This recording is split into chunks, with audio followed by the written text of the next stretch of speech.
ሰላም እንደምን ሰንብታችኋል? ከሰሞኑ የተሰሙ ወቅታዊ መረጃዎችን ይዘንላችሁ ቀርበናል። ከነሱም መካከል በዓለም ላይ የነዳጅ ዋጋ ሲቀንስ የወርቅ ዋጋ ግን ማሻቀቡ ተሰምቷል። በዓለም ሀያላን መካከል የተደረገ ብዙዎችን ያስደነገጠ የድብቅ ስምምነት ውጤት ነው። ዝርዝር መረጃውን ይዘናል። በሌላ በኩል አሜሪካና ኢራን በሊባኖስ የጦር ግንባር ላይ ዘላቂ የተኩስ አቁም አደረጉ።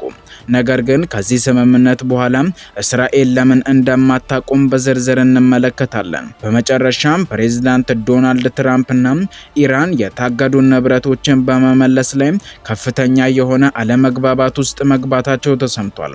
በስተጀርባ ያለው የፖለቲካ ጨዋታ ምን ይሆን? ዝርዝር መረጃውን ይዘናል። እስከ ፕሮግራማችን ፍጻሜ ድረስ አብራችሁን ቆዩም።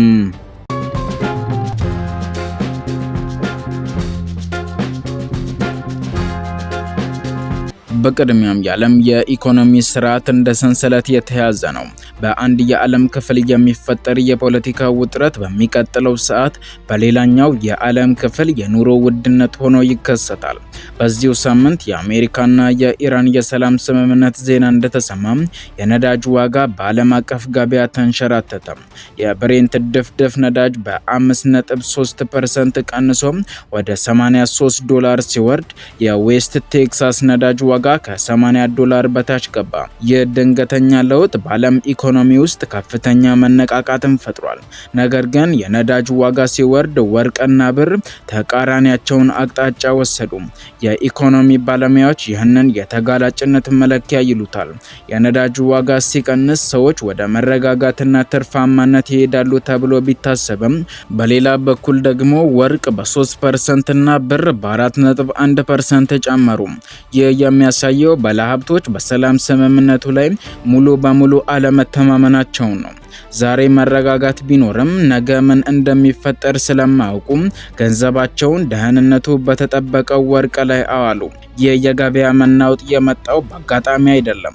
በሁለቱ ሀገራት መካከል የነበረው ውጥረት ለዓለም የኃይል አቅርቦት ከፍተኛ ስጋት ነበር። አሁን ግን ሁለቱም ሀገራት ከቀውሱ ለመውጣት ግልጽ አቅጣጫን ማስቀመጣቸው ለገበያው ትንፋሽ ሰጥቶታል። ሆኖም ገበያው የፈራው ስጋት ከሚጠበቀው በታች ቢሆንም ሙሉ በሙሉ ግን ስጋቱም አልጠፋም። ይህ በእንዲህ እንዳለ አሜሪካና ኢራን በሁለቱም ግንባሮች በተለይም በሊባኖስ ዘላቂ የተኩስ አቁም ማድረጋቸውን ይፋ አድርገዋል። የስምምነት በፓኪስታኑ ጠቅላይ ሚኒስትር ሼህባዝ ሻሪፍ እና በኢራኑ ብሔራዊ ደህንነት ምክር ቤት ጥረት የተደረገ ስምምነት ነው። ይህ ስምምነት ልዩ የሚያደርገው ኢራን የኒውክሌር መሳሪያ እንደማታመርት ቃል የገባች ሲሆን የዩራኒየም ማበልጸግ ስራዋን እስከ መጨረሻው ስምምነት ድረስ ለማቆም ተስማምታለች።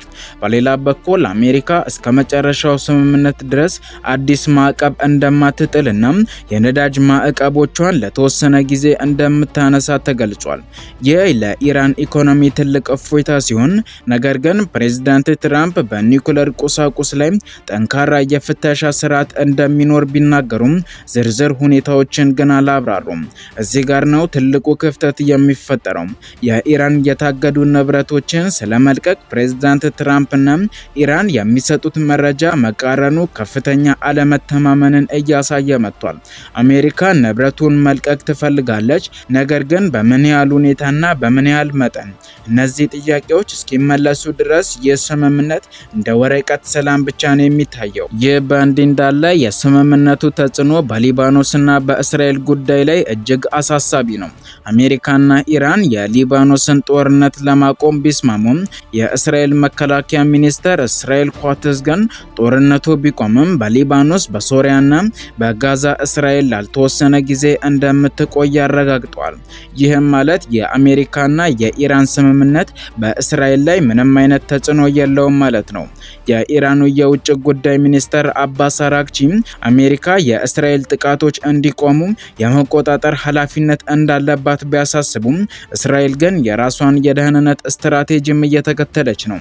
የኢራንና የአሜሪካ ስምምነት ውስጥ እስራኤል አለመካተቷም ቀጣዩን የሰላም ሂደት እጅግ አደገኛ የሚያደርገዋል ነው የተባለው።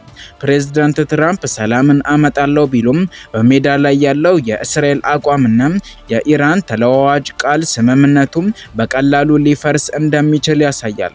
የመከላከያ ሚኒስትር ኢዝራኤል ኳትዝ አገራቸው በኢራን፣ ሊባኖስ፣ ጋዛና ሶሪያ የምታደርገውን ወታደራዊ እንቅስቃሴ እንደማታቆም በግልጽ አስታውቀዋል።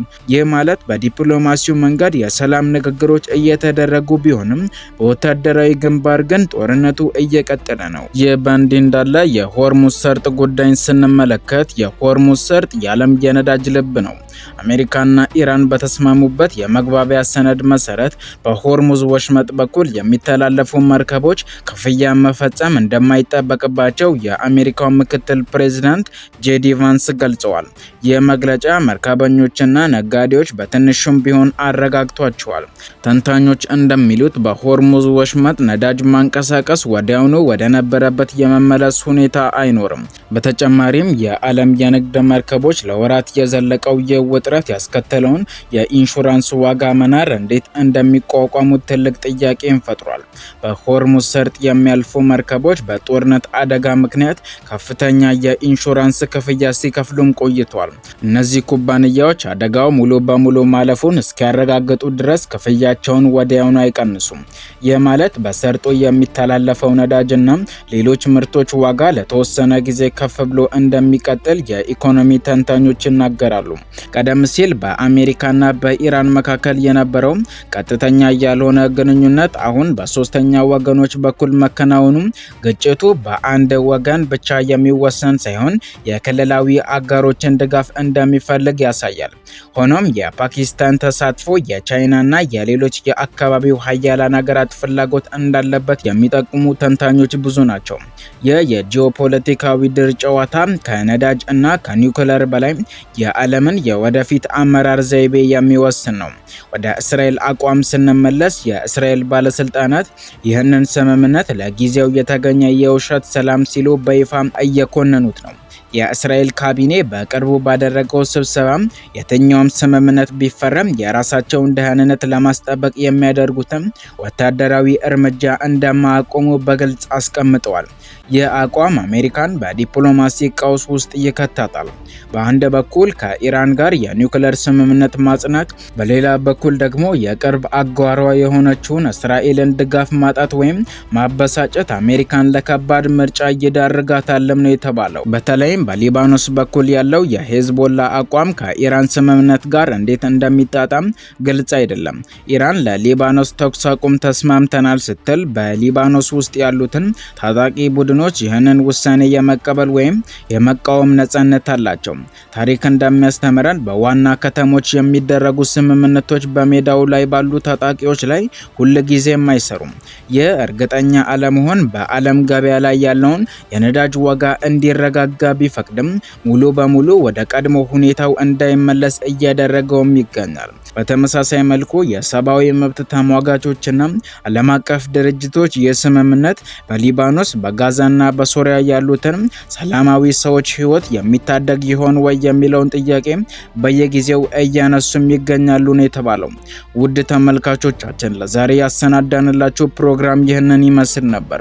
በየጊዜው እንደዚህ አይነት ወቅታዊና ፈጣን መረጃዎች እንዲደርሷችሁ ቻናላችንን ሰብስክራይብ እንዲሁም ይህንን ቪዲዮ ላይክ ማድረግ አትዘንጉ እያለን መልካም ጊዜ ይሁንላችሁ።